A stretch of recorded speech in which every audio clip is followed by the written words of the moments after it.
I stood in front of that old, cracked mirror, tears running down my cheeks, staring at my reflection like it had betrayed me. If only I could cut it off, I whispered, my voice shaking. The shame is too much, before I could fall apart completely. Mama Dinma rushed over and pulled me into her arms. Zara, do not ever say that again, she said, holding me tight. Do you have any idea how many women beg God every day to have a daughter like you? Do you know? How many times I fasted, how many nights I cried in the shrine before he sent me you, but this all started long before I could speak, long before I was even born. Everyone in our village of Yumugo knew Amara, my birth mother, as the woman who lived to eat, and not just any kind of food.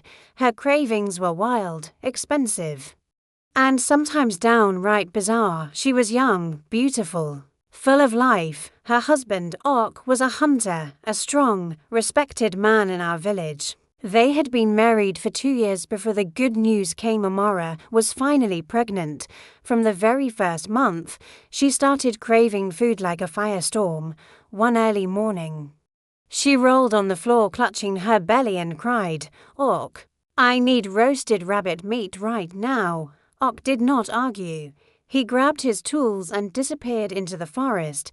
That evening, he came back with 2 fat rabbits. She did not even say hello. She just tore into the meat like she had been starving for a week. The next week, she said, Darling, I want fresh monkey pepper soup, not too spicy. Just like Mama made it. Monkey, again. Ok asked. Before he could blink, she was dabbing at her eyes with the corner of her wrapper. You want our baby to come out without a nose. That's what happens when a pregnant woman's cravings are ignored. Ok didn't want to risk it. He laced up his boots again and headed into the wild. It became a routine. Soon the villagers gave him a nickname, the running hunter. He was always out chasing strange animals. Amra's cravings grew worse. Antelope, porcupine, grasscutter, bush pig, even pangolin. She wanted it all. If it lived in the bush, she wanted it on her plate. Sometimes she didn't even wait for the food to cool before devouring it. The village women would whisper and laugh. She must be carrying triplets and a whole soccer team in there. But Amara didn't care. As long as her belly was full, nothing else mattered. Dotto Cake, on the other hand, was getting thinner by the day. He hunted non-stop, spent money on spices, firewood, even paid other hunters to help meet Amra's endless demands. He was exhausted, but he never complained. He loved her. He wanted her and their baby to be okay. Then came the 9th month. Amra's belly looked like it was ready to explode. Everyone assumed her cravings would stop. But just 3 days before her due date, she screamed again, okay. Ok came running in, thinking the baby was coming. Is it timed? He asked, panic on his face. No, Amara said, licking her lips, I want grilled aardvark meat, with a goosey soup and pounded yam. Aardvark Pok nearly dropped his machete. Where do you even expect me to find one? They're not even common around here. Do you want me to die in the bush? Amara folded her arms and pouted like a spoiled child. Then let me die. Let this baby come out with no nose. And for nostrils, you don't care about me or our child. She collapsed on the ground and cried so loud the whole compound heard. Then she stopped eating, stopped drinking, would not speak. She was on hunger strike. Ok was losing his mind. She's trying to starve herself and kill our baby, he shouted. Even the village elders came to plead. The women tried to talk sense into her, but Amara just kept repeating, aardvark meat or no peace. So Ok gathered 4 of his best hunter friends. Please, he begged them, help me. Find an aardvark. My wife is about to destroy this house. After 2 long days, they found one, drinking from a muddy stream deep in the forest. It took effort, but they brought it down and hauled the meat home. When Amara saw it, she danced, belly and all. She sang loudly as the women helped her cook. The house smelled like heaven. The agusi soup bubbled on the fire, the pounded yam sat like a small hill on her plate, and the steaming aardvark meat floated on top like treasure. She sat on her throne, a big chair in the middle of the room, ripping through the food like a queen at a feast. One woman whispered, "Madam, take it easy." Og waved her off. Let her eat. She almost ended our lives over this meat. When she finally finished, she licked her fingers and said, Now I can give birth in peace." And 2 days later, that moment came. Labor hit like lightning. The women ran in with wrappers. The midwife arrived. Og paced like a madman outside. Amara screamed, pushed, and then there I was, a baby girl, strong, crying, full of life. But then the midwife leaned in and gasped, "Oh my goodness, what is this?" Everyone rushed over, and that is when they saw it. My nose. It was huge, not just big, unbelievably big. It looked like something out of a comic book. Long, wide, curved at the tip like a snout. One woman muttered, "Maybe it's that aardvark meat she ate." Another said, "We'll need a special blanket. No baby cap will cover that nose." Ok nearly fainted. Amora, sweating and smiling, asked, "Is she beautiful?" Nobody said a word at first. I was healthy. I was strong. But that nose, it left everyone speechless. People came by to greet the new baby. Some gasped. Others tried to hide their reactions. A few from neighboring villages came just to look. Some laughed. Some stepped back. "Madam," one of them said, "your baby is fine. But did you eat aardvark meat before labor?" Amara sat up and nodded with pride. "Yes, the nose is from me." She's strong, but deep down, something began to stir in her heart. A quiet fear that maybe her cravings had gone too far. Sometimes I wonder, did my mother do this to me? Did her crazy cravings go too far? I mean, even my first cry didn't sound like a normal baby's. It had this weird echo, almost like a snorting grunt. People joked that I sounded like an animal calling. Out in the wild. They named me Kamsi at birth. But I would not carry that name for long. By the time I was a month old, my nose had already grown so big it was bending sideways, not just wide, not just long, huge. It was the first thing anyone saw. I was just a baby, but my face was already turning into a punchline. My birth mother, Amara, couldn't take it anymore. She started walking around like the ground itself had betrayed her. She couldn't sleep. She wouldn't eat. Every time she looked at me, she winced like I was a monster. My father, Ok, the hunter, he tried to be strong. He told her I was a blessing, that I was just different. But Amora, she had made up her mind. She wanted me gone.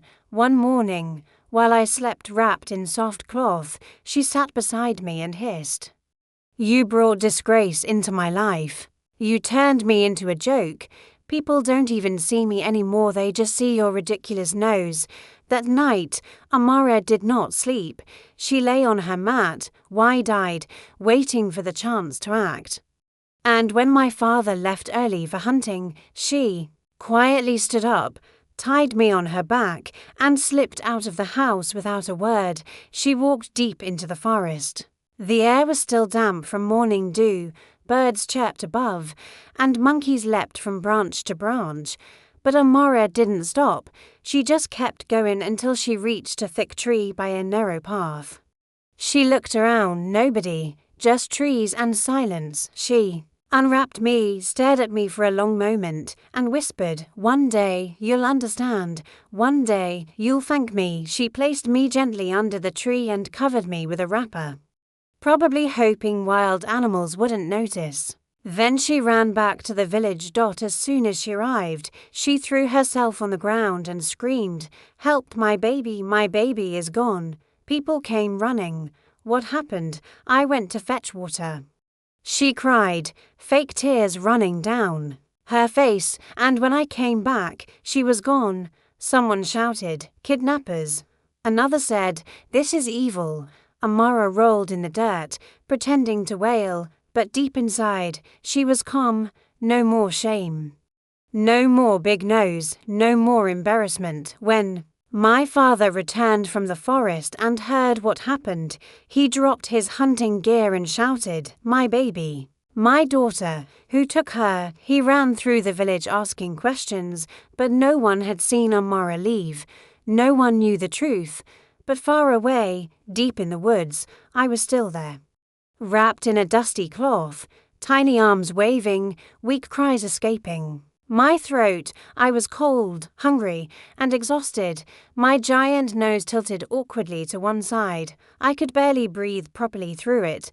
Then, just when I thought the world had left me, someone came. She was walking with a sack of cassava on her head. Her feet were covered in dust, her wrapper faded, her face lined with years of pain. Her name was Dinma. Folks called her the barren woman. She lived alone in a tiny hut by the hills, no husband.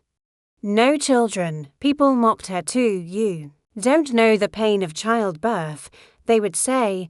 But what they didn't see was her heart soft, kind, and open. That morning, she was walking back from her small farm when she heard something faint. She stopped, listened. Was that a baby? She dropped the cassava and ran toward the sound.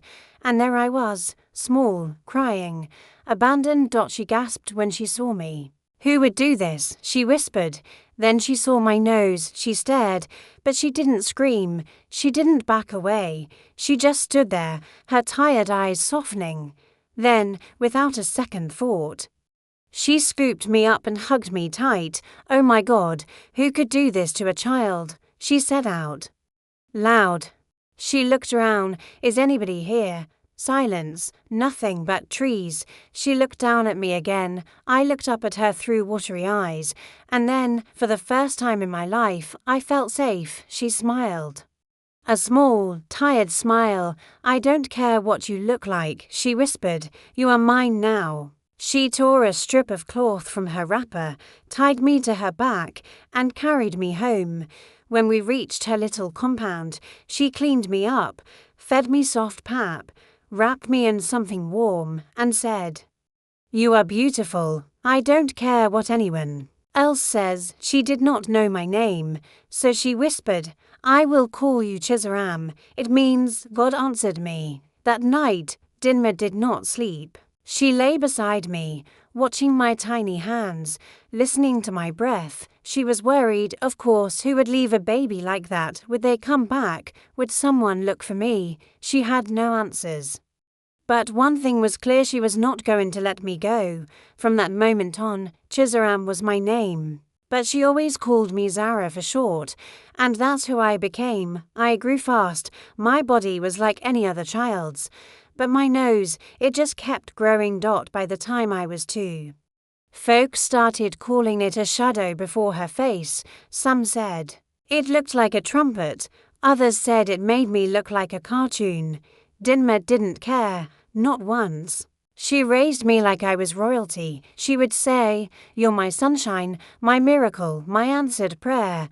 And I called her Mama. When I turned 6, she walked me to the village school. She had cleaned my uniform the night before, oiled my hair, and packed some food in a tiny basket. I was excited. But my first day quickly turned into a nightmare. As soon as I walked into the class, one boy shouted, "Ho, look at her nose." The girl giggled. "Why is her nose longer than the ruler?" The whole class burst into laughter. I stood there frozen. My eyes burned. I could not move. Tears streamed down my cheeks. That day, I ran back home crying. "Mama, I don't want to go back." They laughed at me. Dinma hugged me tight and wiped my tears. "Zara, don't let their words sink into your heart. You are special. One day, they will stop laughing." But they didn't. During recess, no. One played with me. They said, "Go sniff trees. They are your friends." Sometimes they balled up paper and threw it at me when I wasn't looking. I tried to smile. I tried to be brave. But each time I came home, I fell apart in Mama's arms. And every time, she reminded me, "You are beautiful, Zara." Never forget that. I kept growing. By the time I was 17, I had become a beautiful young woman, smooth skin, calm voice, bright eyes, but my nose was still the first thing people noticed, even when I wrapped a scarf around it or tried to hide it behind my hand. It was still there and missable. And people never stopped talking. No matter what I did, I could not hide it, not with scarves, not with head wraps. That nose of mine stuck out like a mountain on my face. People in the village gave me a nickname. They called me the girl who smells tomorrow. Ah, with a nose like that, they would say. She can sniff what's cooking in the next village. Some even joked that I talked to the wind or sniffed secrets from the sky, even at the stream. When the girls came to fetch water, they would point and giggle behind my back. She should go live with elephants in the forest, or, be careful, her nose might drink the whole stream. I always walked quickly past them, head down, holding back my tears. I never answered back. I never fought. I just kept moving. But not everyone laughed. There was one person who saw me, really saw me.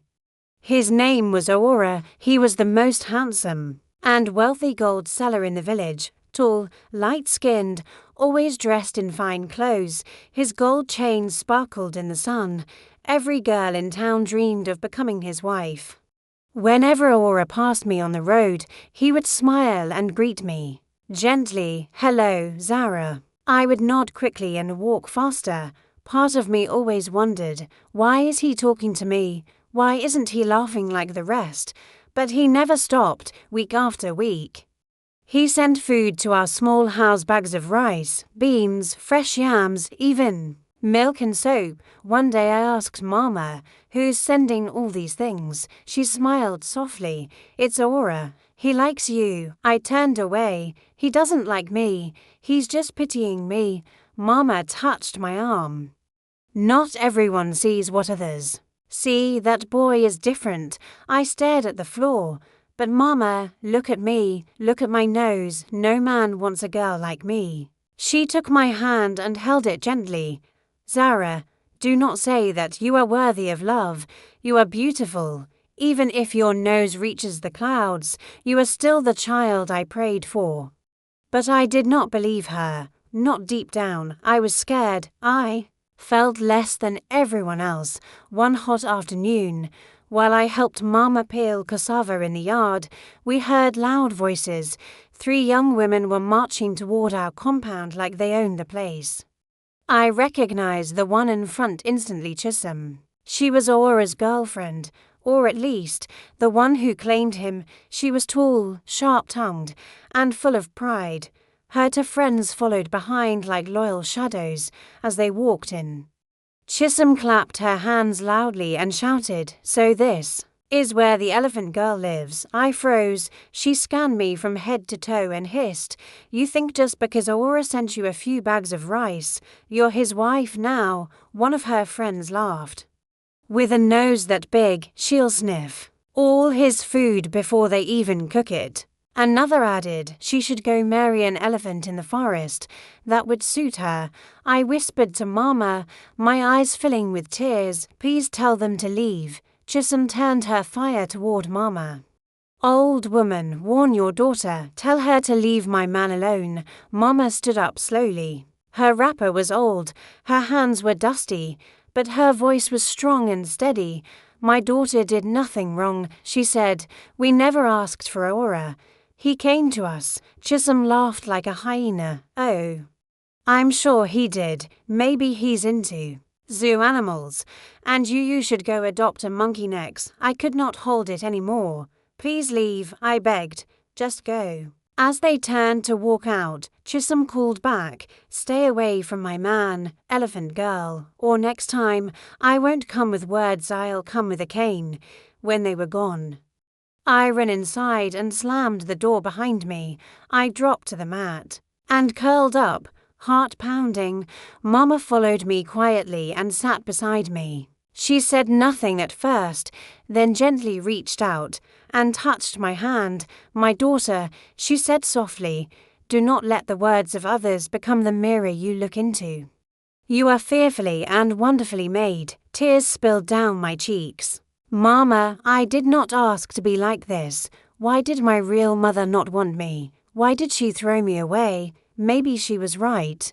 Mama's heart must have cracked at that moment, but she stayed calm. She always did. No, my child, she whispered.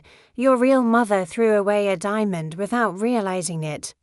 Let the world laugh today. One day, they'll see you for who you really are. Hours later, I was still sitting on the mat in that small mud house, hugging my knees, tears soaking my skirt. I looked up at Mama and cried out, "Why do they hate me? Why do they say such things? What did I ever do wrong?" She wrapped her arms around me tightly. This world can be cruel to anyone who's different, but never let their laughter turn into your shame. My nose was stuffy, my eyes swollen. They called me Elephant Girl. They said I should go marry an animal. Even Aura's girlfriend insulted you. Mama smiled and wiped my cheeks. Let them talk. What God has made beautiful, no mouth can ruin. You are my jewel. But I couldn't smile. My heart was too heavy. I stood up slowly and walked over to the old mirror hanging by the wall. I looked at myself, turned left, turned right, tilted. My head no matter what angle. That nose was still there, big, curved, impossible to ignore. I wish I could cut it off, I whispered. Before I could even blink, Mama rushed to me and grabbed my shoulders. Don't ever say that again, she said. Do you know how many women would give anything to have a daughter like you? Do you know how many nights I fasted, how many times I cried in the shrine? Before God brought you to me? I looked into her eyes. You really don't care about my nose, she laughed and held my chin. I care about your heart, Zara, not your nose. And if anyone says your nose is big, tell them it is big enough to smell heaven before anyone else. For the first time that day, I smiled. A real, small, tired smile, but a smile nonetheless. Zara looked at Mama with watery eyes. You really don't care about my nose. Dinma smiled and gently cupped my chin. I care about your heart, not your nose. And if people say it's too big, tell them it's big enough to smell heaven before anyone else. That made me chuckle, just a little, but it was the first real smile I had worn all day. The next morning, the entire village was buzzing with gossip. They said Obira's girlfriend went to fight the girl with the big nose. Others joked she's using that nose to sniff out blessings before anyone else can reach them. And some whispered, Dinma's daughter is now the reason this village has no peace. I stopped going to the market. I avoided the stream. I stayed inside all day, sweeping the same corner or pretending to pound yam that no one asked for. But Obiora didn't stop sending gifts. In fact, he sent more. 2 yams became 5. 1 cup of rice became a full bag. He even sent fresh palm oil, gari, and a small bottle of sweet perfume. Mama's eyes widened. Zara, this boy is serious. He even sent me to new wrappers. Still, I refused to leave my room.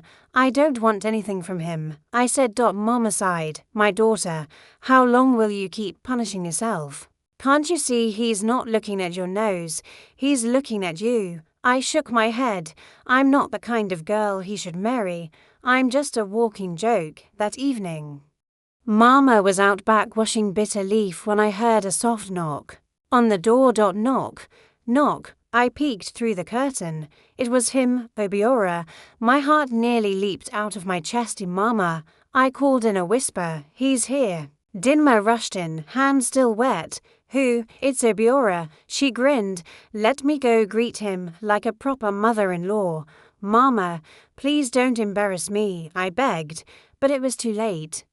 She wiped her hands on her wrapper and swung open the door. Obiora, welcome, my son. He smiled and gave a polite bow. Good evening, Ma. He held out a small woven basket.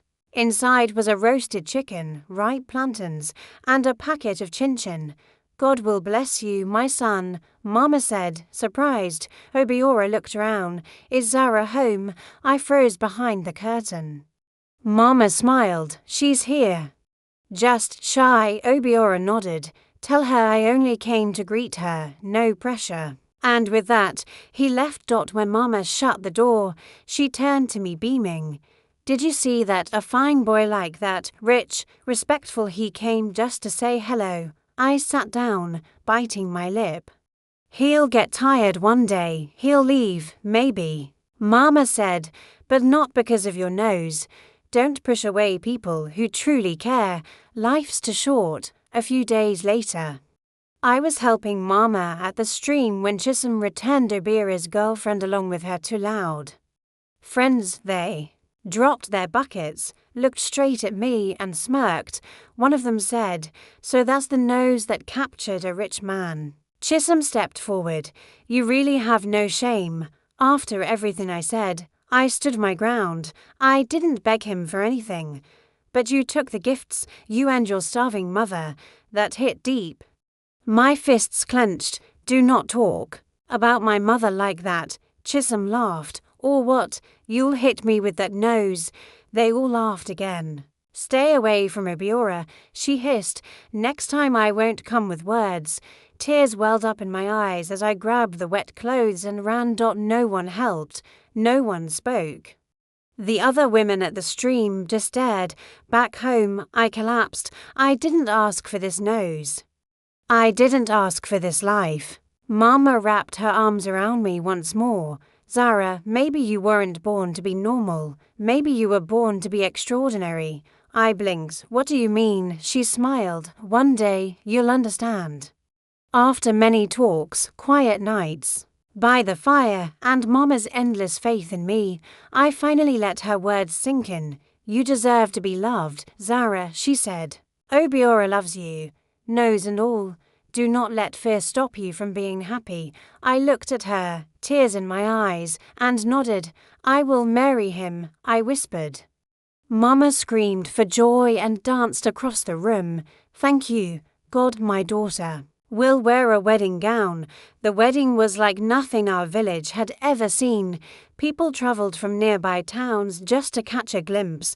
Some even climbed trees. Others hoisted their children on their shoulders. Obira's compound sparkled with colourful cloths, flowers, and golden ribbons.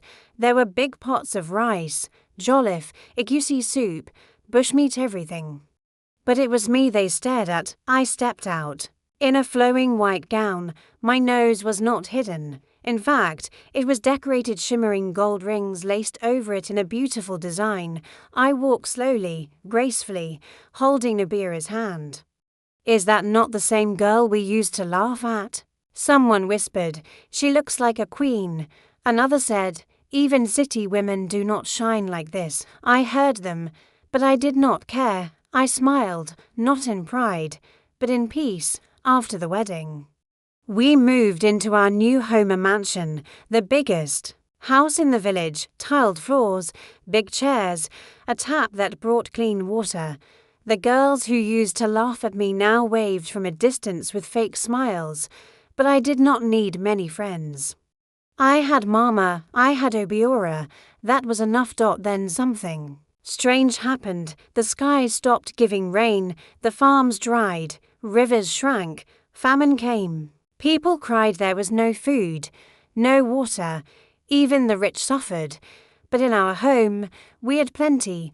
Obiora had stored food and dug a deep well that never dried. Every day, people came to our gate with empty bowls. Please, they begged, our children are starving. Mama and I packed food and shared water, even to those who once laughed. One afternoon, a tired old man showed up. Torn clothes, dusty feet, eyes hollow from hunger. It was Ok the hunter, my birth father, but he didn't know me. He didn't recognize the girl with the golden nose behind the gate. He bowed, please. I haven't eaten all day. I need some water. I didn't say a word. I turned to Mama, give him food and water. Let him rest, she did, with a smile. Ok sat on the ground and ate slowly. He looked at me the whole time. What beauty, he whispered, that nose. So regal, she looks like what, my daughter? Could have been if only. He closed his eyes and sighed, lost in regret. When he finished, he bowed again, "May God bless you." And he walked away, not knowing that his daughter, the one he believed he had lost, had just fed him. He never stopped thinking about me after that. Every time he passed the mansion, he paused, hoping to see me, if only I had my daughter. He kept saying he did not know I was right behind that gate, and I never knew he was my real father.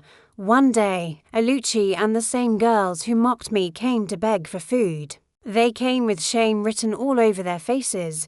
They tried to smile, tried to wave. I stood on the balcony, said nothing. Mama gave them food anyway. They walked away quietly, heads low. They wanted to be my friends now, but it was too late, because I was no longer the weak girl who cried at the stream. I was Zara, the golden-nosed queen of the village.